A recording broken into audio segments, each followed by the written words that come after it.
मोहम्मद बिन कासिम क्यों आया था? इलाहाबाद के एक पंडित है, उन्होंने खुद लिखा है, मैं अपनी बात नहीं पंडित जी की बात कह रहा हूं।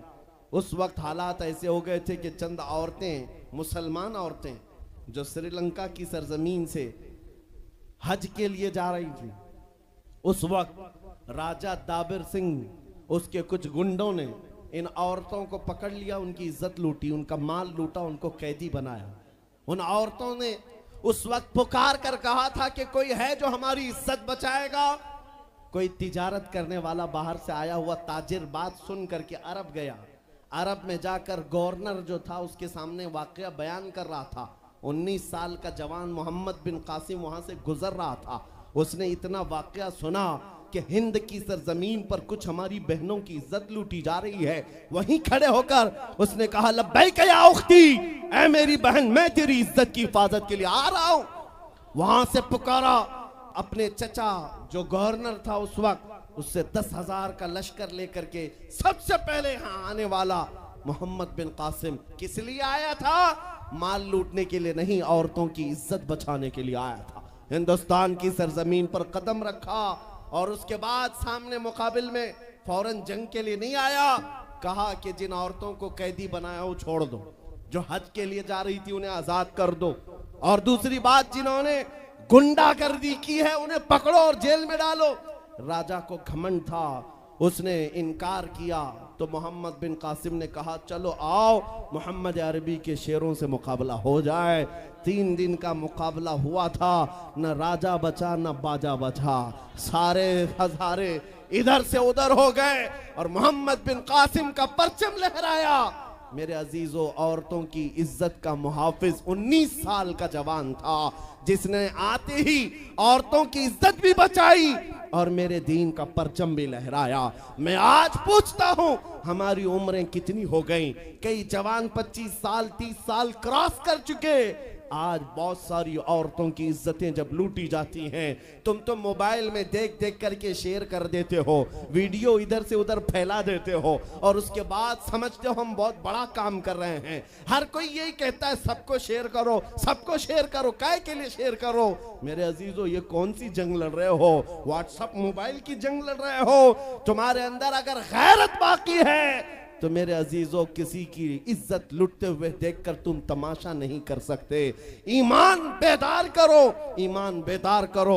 ये आज हालात क्यों आए? इमाम गजाली की एक बात मैं सुनाता हूं। बहुत सालों पहले उस इमाम ने कहा था, 1000 साल पहले तकरीबन, उस इमाम ने कहा था, जब इस उम्मत के सामने उनके रसूल की तौहीन हो रही हो और उम्मत खामोश बैठी रहे तो चंद दिन इंतजार करें, इनकी माँ और बहनों को बाजार में लाकर नीलाम किया जाएगा, इनकी माँ और बहनों की इज्जत लूटी जाएगी और ये कुछ ना कर सकेंगे, इनके बच्चों को मारा जाएगा और ये कुछ ना कर सकेंगे। मैं आज महसूस कर रहा हूं, हुजूर की गुस्ताखी पर और तौहीन पर खामोश रहने का नतीजा यह है कि अब हमारे घर भी सलामत नहीं रहेंगे। लोग आज चीख रहे हैं, मस्जिदें वीरान हो गई, मस्जिदें टूट रही हैं, खानकाहें टूट रही हैं, न जाने कितने मज़ारात बिल्डोजर से ख़त्म किए जा रहे हैं। ये तमाम बातें अपनी जगह पर। मैं आपसे पूछता हूं, जाने ईमान रसूलुल्लाह की इज्जत बाकी नहीं रही तो फिर कुछ भी बाकी नहीं रहा।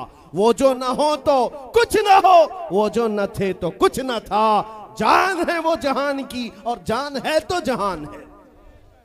आपसे मैं यही कहना चाहता हूं, सीरियस हो जाओ, हसास हो जाओ। हंसी मजाक, गलछड़े, ये लतीफे लोगों के दरमियान अय्याशियां खत्म कर डालो। आज हर एक के घर से धुआं उठ रहा है और लोग अभी खुशियां और तमाशा देखने में मसरूफ हैं। आज पूरी दुनिया में जो तमाशा है आप नहीं अंदाजा कर सकते। फिलिस्तीन के बच्चों के साथ खून की होली खेली जाती है। हमने इराक में देखा है चंद साल पहले, जहां मैदान में खेला करते थे लोग, आज वो मैदान कब्रों से भर चुका है, कब्रों से भर चुका है। इतनी मौतें होती हैं कि जनाजा उठाने के लिए लोग नहीं होते, जनाजा उठाने के लिए लोग नहीं होते। ये तमाम हालात क्यों पैदा हुए? मुल्क के शाम के हालात इतने सख्त तरीन हो गए हैं कि तकरीबन 50 लाख के करीब बेघर हो चुके लोग, जिनका घर नहीं, सब टूट चुका। ये हालात देखकर मैं आपसे कहता हूं बेदार हो जाओ और अमल की तरफ आ जाओ। क्या अब भी तुम्हें अजानें नहीं उठाती, नमाजों के लिए दौड़ते नहीं? अल्लाह का कहर जब आता है, पकड़ आती है, तो फिर कोई तुम्हें नहीं बचा सकता, कोई नहीं बचा सकता। मैं वार्निंग भी दे रहा हूं और आपको बता भी रहा हूं कि नबी करीम सल्लल्लाहु तआला अलैहि वसल्लम का दरवाजा अभी खुला हुआ है, खुला हुआ है। और वो ऐसा नबी है, ऐसा नबी है जिसके दरबार से वाबस्ता होने में कभी आपको शर्म नहीं आएगी इंशाअल्लाह, और कभी आप अपने आप को बेआबरू नहीं समझेंगे, कभी नहीं। मैं अपनी प्रैक्टिकल लाइफ बता रहा हूं। हुजूर की मोहब्बत में, वो वफा में जो मजे हैं वो दुनिया में कहीं नहीं, कहीं नहीं है। जब बेचैन दिल होता है तब भी हम, मेरे अजीजों, गाने सुनकर के अपनी बेचैनी दूर नहीं करते। हम पिकनिक पॉइंट पे जाकर अपनी बेचैनी दूर नहीं करते। जब ज्यादा बेकरारी हो तो यही कहते हैं, उनके निसार कोई कैसे ही रंज में हो, जब याद आ गए हैं सब गम भुला दिए हैं, उनकी महक ने दिल के गुंचे खिला दिए हैं, जिस राह चल दिए हैं कूचे बसा दिए। हुजूर को याद कर लेते हैं, बेचैनी दूर होती है, बेकरारी दूर होती है। आपको मैं ये बात कहना चाहता हूं, हुजूर की वफा में जो इज्जत है वो कहीं नहीं है, हुजूर की गुलामी में जो इज्जत है वो कहीं नहीं। आज आपके दरमियान मैं यहां आया हूं, फतेहपुर सिकरी पहली मर्तबा, लेकिन तुम्हारा जोश और जज्बा मेरे अजीजों, रात के 12 बजे के बाद मुझ जैसे एक अदना तालिब इल्म के इस्तेकबाल के लिए अगर इतना मजमा खड़ा है, जो खड़ा है खड़ा है, जिसको जगह नहीं वो भी, जिसको जगह है वो भी। क्यों? कोई बड़े पार्टी का नेता आया है क्या? किसी गवर्नमेंट का ओहदेदार आया है? नहीं, सबको यहां पता है कोई नेता नहीं आया, हुजूर का एक गुलाम आया। हमारी आज जो इज्जत है वो सिर्फ इसीलिए है, जब तक बिके न थे तो कोई पूछता न था। या रसूल अल्लाह, तुमने खरीद कर हमें अनमोल कर दिया। जब तक के मदीने से इशारे नहीं होते, रोशन मेरी किस्मत के सितारे नहीं होते।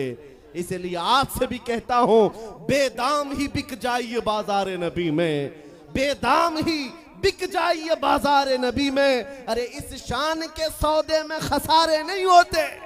नारे तकबीर, लब्बैक लब्बैक लब्बैक या रसूल अल्लाह, लब्बैक लब्बैक लब्बैक या रसूल अल्लाह। ताजदार खत्म नबूवत, ताजदार खत्म नबूवत। मैं अपनी गुफ्तगू को समेटते हुए बात अर्ज करता हूं, तुम्हारे यकीन को बढ़ाने के लिए कहता हूं, आज भी तुम्हें पता होना चाहिए, हमारे दर्द को कोई समझने वाला है तो आमिना का लाल है, वो मकीने गुंबद खजरा है, जो बेकसों का कस, जो बेसहारों का सहारा। उस रसूल पाक की आदत ही ये है, आता है फकीरों पे उन्हें प्यार कुछ ऐसा, खुद भीख दें और खुद कहें मंगते का भला हो। आपको मैं ये बात बार बार इसलिए कह रहा हूं कि तुम ये मांगना छोड़ दो, लोगों के यहाँ हाथ फैलाना छोड़ दो, इनकी उनकी नौकरी चाकरी करना छोड़ दो। मेरे मुर्शिद ताजु शरिया फरमाया करते, बुल हवस सुन सीमो जर की बंदगी अच्छी नहीं, बुल हवस सुन सीमो जर की बंदगी अच्छी नहीं, उनके दर की भीख अच्छी, सरवरी अच्छी नहीं।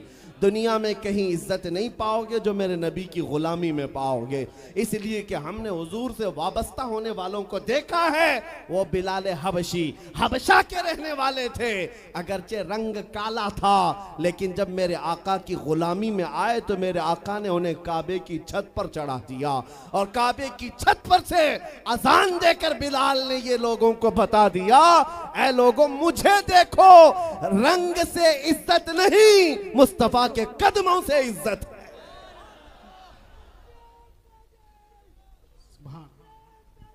अजीजा ने ग्राम वकार, तवज्जो चाहता हूं, हुजूर की गुलामी में जो इज्जत है वो हमने देखी है।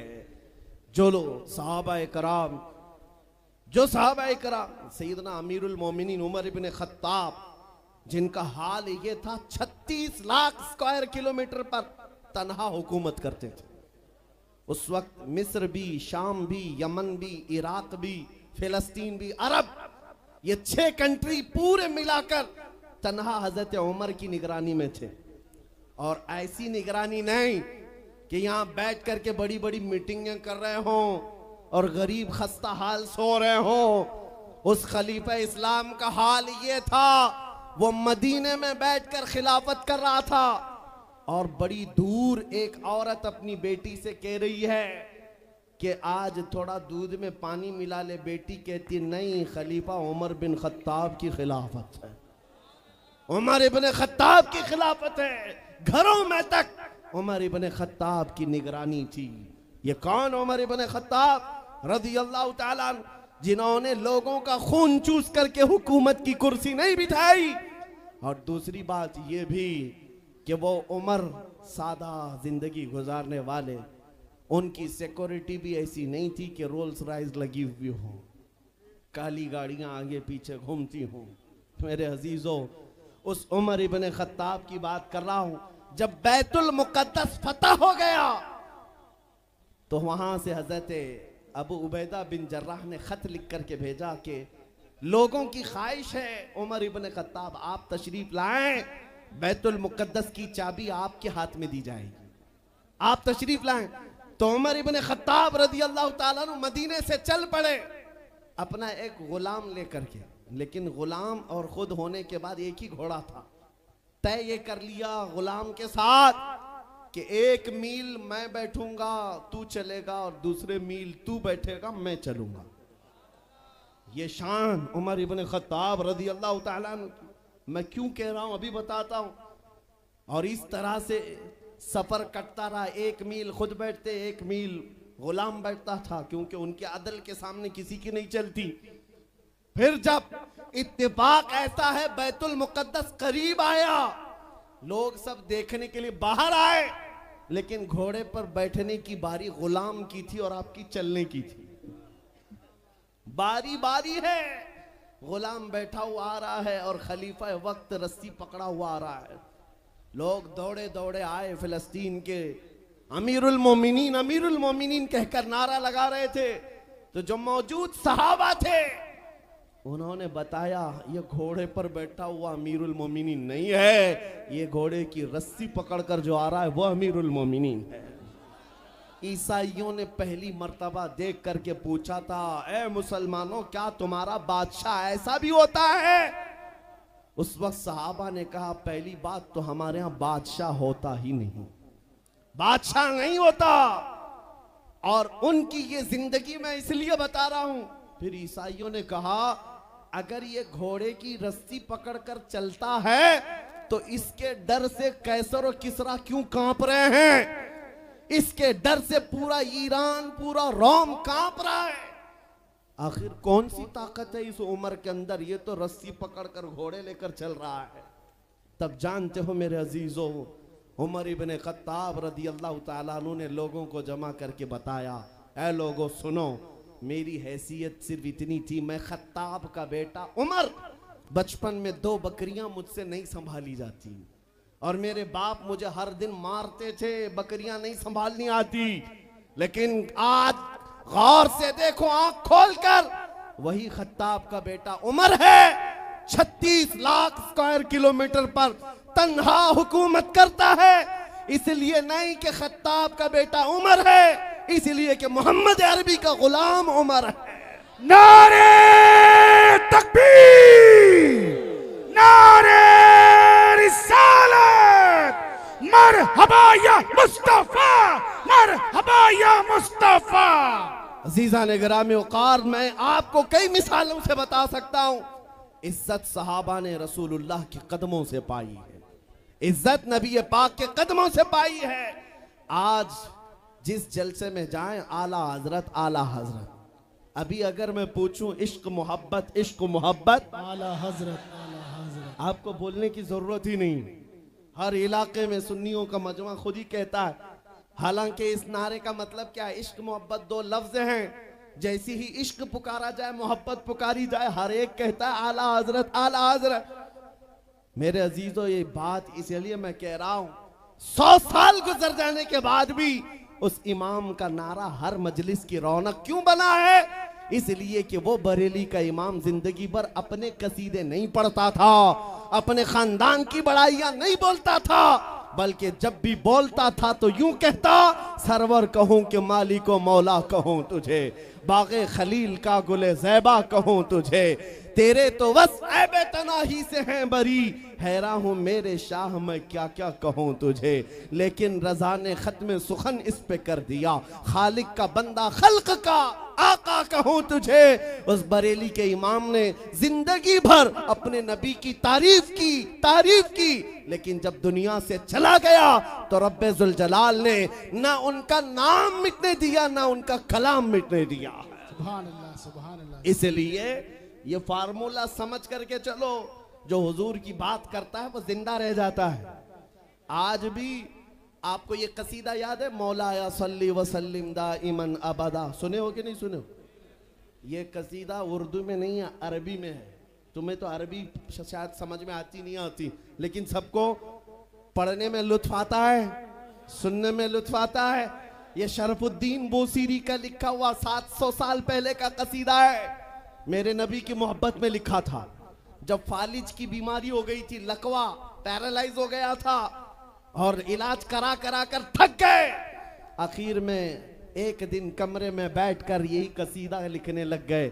अमिन तदक्कुरी जीरानिम बिदी सलमी मज़ज्त दमअन जरामिम मुक़लतिम बिदमी अम हब्बतिर रिअ मिन तिलक़ाइ काज़िमतिन व औमदल बर्क़ु फ़िज़्ज़लमाइ मिन इज़मी फमा लिअयनैका इन क़ुल तकफ़ुफ़ा हमता व मा लिक़ल्बिका इन क़ुल तस्तफ़िक़ यहिमी मुहम्मदुन सय्यिदुल कौनैनि वस्सक़लैनि वल फ़रीक़ैनि मिन अरबिन व मिन अजमी हुवल हबीबुल्लज़ी तुरजा शफ़ाअतुहु लिकुल्लि हौल मिनल अहवालि मुक़तहिमी दआ इलल्लाहि फल मुस्तमसिकून बिही मुस्तमसिकून बिहब्लिन गैरि मुनफ़सिमी या अकरमल खल्क़ि माली मन अलूज़ु बिही सिवाका इंद हुलूलिल हादिसिल अममी या रब्बी बिल मुस्तफ़ा बल्लिग़ मक़ासिदना वग़फ़िर लना मा मज़ा या वासिअल करमी। इमाम शरफुद्दीन बूसीरी का लिखा हुआ ये कलाम 170 अशार हैं। अल्हम्दुलिल्लाह पूरा याद है, लेकिन पढ़ने के लिए उतना वक्त नहीं है। लेकिन जिस जमाने में उन्होंने लिखा था उस वक्त उनको पैरालाइज हो गया था, फालिज हो गया था, लकवा मार गया था, लेकिन उसके बावजूद जब कलाम लिख करके सो गए रोते रोते, किस्मत जाग गई, ख्वाब में मेरे आका तशरीफ लाए। कहा बोसीरी जो कलाम तुमने लिखा हमें भी सुनाओ। जानते हो उन्होंने जब कसीदा लिखा था पूरा तो लिख दिया था, लेकिन शुरू का जो शेर है मौला यसल्ली वसल्लिम दाइमन अबदा, ये आधा ही बना था, दूसरा बन ही नहीं पाया था। जब ख्वाब में हुजूर ने पूछा बुसीरी सुनाओ, तो सुनाने लगे या रसूल अल्लाह अबी व उम्मी फिदा मौला यसल्ली वसल्लिम दाइमन अबदा। अटक गए, दूसरा तो बना ही नहीं था। हुजूर ने फरमाया इसका दूसरा शेर मेरी जानिब से, अला हबीबी का खैरिल खल्क़ि कुल्ली। हुजूर पाक ने इरशाद फरमाया और उसके बाद अपनी चादर उठाकर इमाम बोसीरी को पहनाया। कहां? ख्वाब में। ख्वाब में हुजूर अकरम सल्लल्लाहु ताला अलैहि वसल्लम की वफात के 700 साल बाद के हैं। इमाम शरफुद्दीन बोसीरी हुजूर की इंतकाल के 700 साल बाद के तकरीबन ख्वाब में चादर भी दी और अपना नरम और मुलायम हाथ मेरे आका ने शरफुद्दीन बोसीरी के जिस्म पर फेरा और मुस्कुरा करके चले गए। तुम क्या मुस्कुराए कि गुल खिल गए। और मेरे अजीजों, मेरे आका तो घर पर आए भी और चले भी गए। शरफुद्दीन बोसीरी कहते मेरी आंख खुली तो भीनी भीनी खुशबुओं से घर महक रहा था। मैंने सोचा ख्वाब की बात ख्वाब है, लेकिन देखा तो रात में हुजूर ने जो चादर दी थी वो गोद में पड़ी हुई थी, गोद में रखी हुई थी। उठाया और चूमा। सोचा मैं तो फालिज वाला हूं, हाथ पैर तो उठते नहीं, लेकिन जब हाथ उठाया, पैर उठाया, देखा पूरा सही सलामत है। मेरे आका सल्लल्लाहु अलैहि वसल्लम ने उन्हें नवाजा। मैं ये वाकया बयान करना मकसूद नहीं था, लेकिन दरमियान में बात आई इसलिए कह रहा हूं। क्या उस शरफुद्दीन बुसीरी का कसीदा घर घर पूरी दुनिया में बच्चों को याद है? छोटा ही सही, एक शेर ही सही, क्यों 700 साल पहले कहे हुए कसीदे को अल्लाह ने आज भी जिंदा रखा है, सिर्फ हमारी जुबानों पर नहीं। आज जाकर मदीने तैयबा में देखो, हुजूर पाक की जालियों में अंदर जाने वाला जो दरवाजा है, उस दरवाजे की कड़ी पर भी ये शेर लिखा हुआ। मेरे आका ने इस कसीदे को ऐसा कबूल किया है, हुजूर की तारीफ करने वाला मरता नहीं है, हुजूर की तारीफ करने वाला उसका नाम फना होता नहीं है, जिंदा है, आज भी जिंदा है। मैं फिर कहता हूं, तुम कहां घबराए हुए हो उन गुफे में बैठे हुए पाखंडी कुत्तों से, उन लोमड़ियों से जो अंदर बैठ करके तो मेरे नबी की शान में भौंक सकते हैं। 4 बच्चों के सामने आकर बात तो करके दिखाओ। इनकी हालत तो ये है, हुजूर की शान में भौंकने के बाद जिंदगी अजीरन हो गई, बेचैन हो गई, बगैर सिक्योरिटी गार्ड के बाहर निकलना दुभर हो जाता है, नहीं आ पाते, रात की नींद भी खराब, दिन का चैन भी गया। अरे इनके गुफे में अगर हमारा 8 साल का बच्चा भी चला गया पानी पीने के लिए, एटम बम लगने लगता। वो कहते आतंकवादी आ गया था, 8 साल का बच्चा। क्यों? ये डर क्यों सवार है?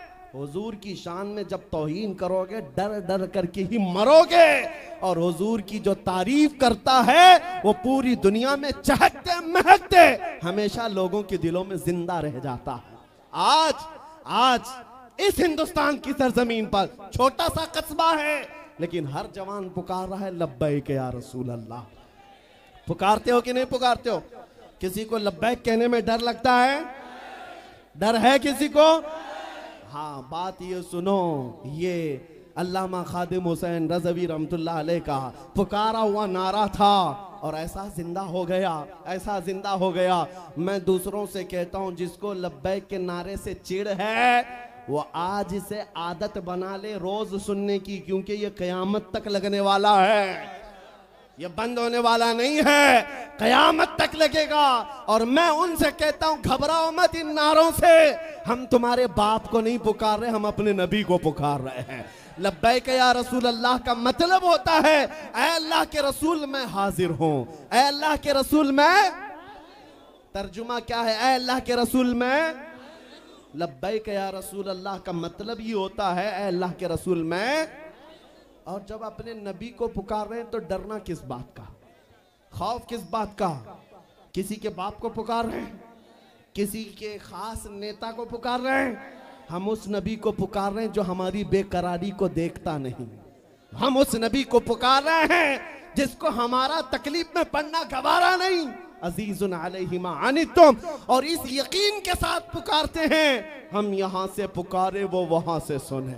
मुस्तफ़ा की समाअत पे लाखों सलाम। वो और होंगे जो मेरे नबी को मुर्दा समझते हैं, हम तो ये अकीदा रखते हैं, तू जिंदा है वल्लाह, तू जिंदा है वल्लाह। मेरी चश्मे आलम से छुप जाने वाले ऐ सुन्नियों, आज की मजलिस मीलाद में हम ये दुआ करके जाएंगे मेरे आका की बारगाह में, दुआ करेंगे इंशाअल्लाह, ये दुआ करेंगे, या रसूल अल्लाह चमक तुझसे पाते हैं सब पाने वाले, मेरा दिल भी चमका दे, मेरा दिल भी चमका दे, मेरा दिल भी चमका दे। बरसता नहीं देख कर अब्र रहमत, बदों पर भी बरसा दे, बरसाने वाले मैं मुजरिम हूँ आका, मुझे साथ ले लो कि रास्ते में हैं जा बजा थाने वाले। आका अब इन दुनिया के कुत्तों को देख देख कर थक चुके, अब हमारी आंखें खीरा होने को आ गई हैं, हमारी आंखें बेहयाइयों को देख करके बेरौनक होने लग गई हैं। इसलिए मदीने के ताजदार, आपके दरबार में सिर्फ इतनी अर्ज है, इतनी अर्ज है, मेरे आका आओ कि मुद्दत हुई है तेरी राह में अखियां बिछाते बिछाते, तेरी यादों में, तेरी हसरतों में बड़े दिन हो गए घर को सजाते सजाते। सुना है आप हर आशिक के घर तशरीफ लाते हैं, मेरे घर में भी हो जाए चरागा, मेरे घर में भी हो जाए चरागा। हर सुन्नी की तड़प है या नहीं मेरे आका हमारे घर तशरीफ लाएं? हर एक की तमन्ना है या नहीं? और हर उम्मती की ये तड़प है। तो सुनो, ये आज वादा करके जाओगे, अपनी मर्जी से नहीं जिएंगे, अपनी मर्जी से, किसकी मर्जी से? नबी की। और ये और उसके लिए सबसे बेहतरीन फार्मूला मेरे पीरो मुर्शिद का, जिंदगी ये नहीं किसी की किसी के लिए, जिंदगी ये नहीं किसी की। ऐ नौजवानों, तुम्हारी जिंदगी सिर्फ हसीनाओं के लिए नहीं है, तुम्हारी जिंदगी नशा करके बर्बाद करने के लिए नहीं है, तुम्हारी जिंदगी आयरे गैरे के झंडे उठाने के लिए नहीं है। जिंदगी ये नहीं किसी की किसी के लिए, जिंदगी है नबी की, जिंदगी है नबी की, नबी के लिए। अरे ना समझ मरते हैं जिंदगी के लिए, जीना मरना है सब कुछ। और पुकार कर कहो या रसूल अल्लाह, दहन में जुबान तुम्हारे लिए, बदन में है जहां, हम आए यहां और उठे भी वहां। या रसूल अल्लाह, बने दो जहां, बने दो जहां, बने दो जहां। और सुन्नियों, आज के बाद से हम इधर उधर हाथ नहीं फैलाएंगे। कहेंगे तो क्या कहेंगे? कौन देता है देने को मुंह चाहिए, देने वाला है सच्चा, देने वाला है सच्चा, देने वाला है सच्चा। लब्बैक या रसूल अल्लाह, लब्बैक या रसूल अल्लाह, लब्बैक या रसूल अल्लाह।